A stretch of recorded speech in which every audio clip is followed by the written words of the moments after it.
सिंधी समाज को अन्नू मलिक का दिल से प्रणाम।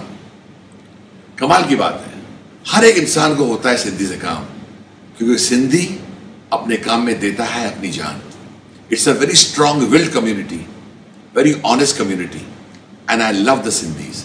मैं बताना चाहता हूं, मेरे दोस्त विकी गंधारी ने मुझे कहा कि कुछ चंद लफ्ज हमारी सिंधी कम्युनिटी के बारे में बोलो। मैंने बोला क्या हो रहा है, ओकेजन क्या है? और जब उन्होंने कहा कि सिंधी आइडल होने जा रहा है, मैं बहुत खुश हो गया।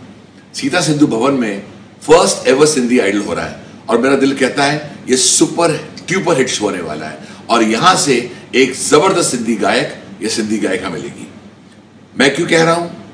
एक तो मैं सिंधियों से प्यार भी करता हूं और मुझे सिंधी खाना भी बहुत पसंद है और मैं अपने अंदाज में एक शायरी जरूर बोलने वाला हूं, क्योंकि आप सब सोच रहे अन्नू मलिक ने बातें तो की हैं, शायरी कहाँ है? तो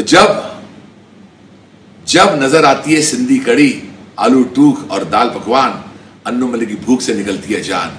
I wish you all the best, have a great show and a great evening. Thank you.